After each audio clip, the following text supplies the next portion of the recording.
Mentor's English Express, and I'm Sudha Oberoi. Today I'm going to teach Chapter 3 Deep Water to the students of Class 12 from their English book Flamingo.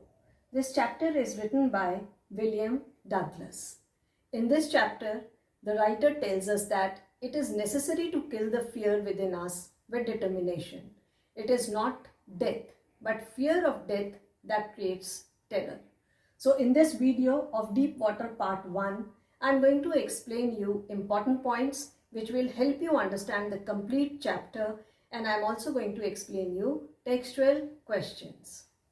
We have William Douglas, who is the protagonist, that is central character of the story. He is the writer himself who has shared his experience and motivated the world to overcome fear with hard work and determination. His mother is there, who is very loving, caring and concerned about him. We have got coach who is very experienced and very tactfully teaches him swimming. Now let us understand the complete chapter through these important points.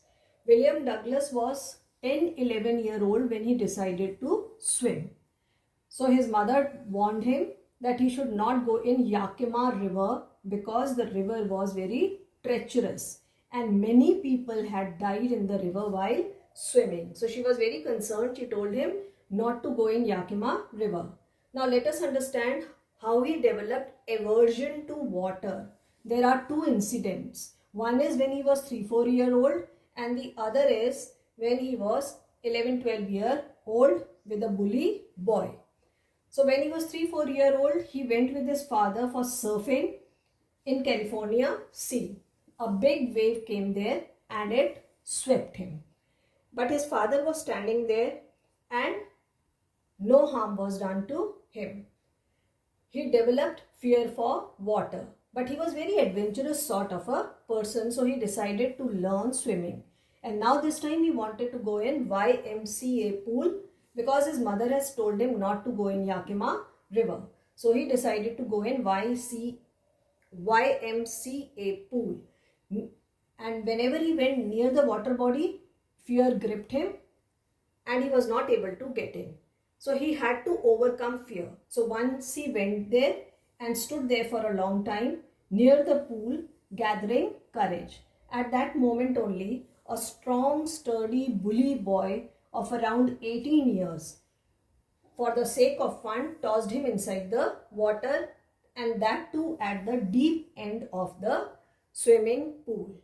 Now, Douglas has started going down in the water.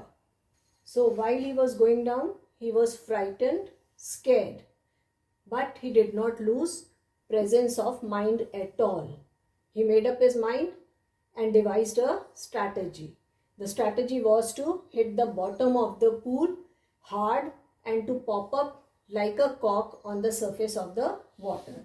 So when he went down, he hit the pool, but his hit was not very hard, and so he failed in first attempt. Once again he started going down. Now this time he was feeling dizzy, his legs also froze, he cried for help, but his voice choked and he felt suffocated. The same strategy is there, that he will go down and hit it hard, and once again he hit the pool hard but could not come up, and the second attempt also failed.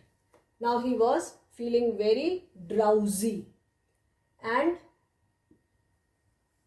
he had sucked water instead of air because he was trying to breathe. He could not breathe and the water went inside his body. His energy was drained and he felt like sleeping. So he became relaxed because now he knew that he will not be able to come out of the pool, and he relaxed as if he was in his mother's arm. So after some time, when he woke up, he found himself on the ground. And perhaps that same boy who had thrown him inside had taken him out of the swimming pool.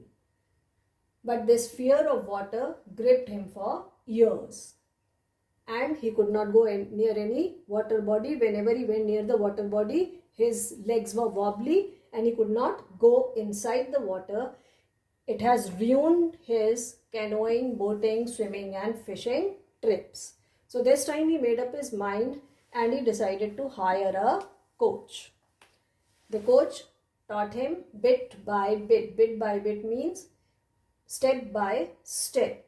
Now he tied a rope around his belt and he left loose in the water. He told him to kick his arms, legs. He also taught him to inhale and exhale in the water, and then he gave a little practice also. So the coach duty was over, but Douglas was not confident at all because till now he was swimming with the help of the coach, and whenever he went alone he lost confidence. But he was very determined to overcome fear. So finally he went into various water bodies. He went into Lake Wentworth. He dived at Triggs Island also. He went across 2 miles, lake to Stampact Island also. And finally he conquered fear of water. And he had become so confident that he was now able to challenge the water and water bodies. So he could swim now confidently in the water. Children, though the story is very simple, but it gives a strong message that nothing is impossible if we become determined. People with steely grit find their own ways. Fear is just a psychological state of mind, and it can be conquered if we try hard enough. So children, life is not a bed of roses. In life also there will be many hurdles, challenges, and you should not give up. Instead, you must conquer them and sail through smoothly. So children, I hope these important points have made you recall all the chapter, complete chapter, and you have understood it clearly. Here are textual questions, the questions which are given at the back of the chapter, end of the chapter. Question 1 is, how does Douglas make clear to the reader the sense of panic that gripped him as he was almost drowned? Now when he was thrown into the water, he was very scared. So he has given us a vivid account of his physical, mental and emotional struggle when he had close brush with death. He was tossed into the pool by a bully boy at the deeper end, that is 9 feet. Now 9 feet seemed to him to be 90 feet when he was going down. He felt suffocated in water because he did not know how to swim. So he was going in under the water. He had lost breath. His legs also froze. He felt dizzy. He tried to shout for help, but his voice choked. He only could hear his heartbeat, which made him believe that he was alive. But even after all these things, suffocating and freezing and losing energy, he did not lose presence of mind, and he devised a strategy. And his strategy was to hit the bottom of the pool to come out, but his strategy failed because he could not hit it hard as he had no energy in his body, and in his third attempt he felt relaxed. But the nightmarish experience gripped him for years. So he has given us a vivid account. Question number 2 is, how did Douglas overcome fear of water? Now Douglas was adventurous sort of a person and a very determined person. So he had a steely grit. He was resolute. So he decided to learn swimming in spite of having a fear of water. He hired an instructor, and the instructor taught him step by step. The instructor held him with a pulley which was tied to his belt, and he left him in the water. He told him to move his hands and legs. He also taught him how to inhale and exhale, and finally he was confident. Here the instructor is confident that he will be able to swim alone. But Douglas was not confident. So Douglas went into water bodies alone. to swim, and that is only what made him confident. And in the end he conquered his fear also, and he was so confident that he could challenge the water bodies. Question number 3 is, why does Douglas as an adult recount childhood experience of terror? What larger meaning does he draw out of his experience? This is important. You have to draw out a larger meaning. Now, Douglas underwent 2 incidents which are very nightmarish. One was with his father in California beach when he was swept by the waves, and the other was at the YMCA pool when he was thrown on the deeper side by a bully boy.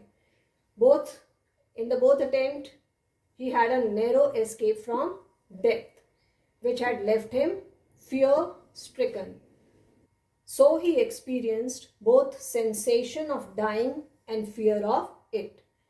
But he strongly believed in the end that terrors and fears can be overcome. This is very important, because if you believe, then only you can overcome. So he believed that terrors and fears can be overcome with persistent efforts. So ultimately what matters most is the willpower to live. So children, it is necessary to prepare yourself mentally to overcome hurdles of life. And you all can do it, as nothing is impossible in this world. You must develop a strong willpower, and then your journey of life would become easy. So children, I am sure that this chapter is clear to you. Children, the important points and textual questions have helped you understand the chapter clearly. You can download the complete text of this video from my Facebook page, the link of which is given below. In my next video of the same chapter, Deep Water Part 2, I am going to explain you very short questions and long questions. So do keep watching Mentors English Express. Children, if you have enjoyed this video, like, share and subscribe it. Do post your comments in the comments box below. Thank you.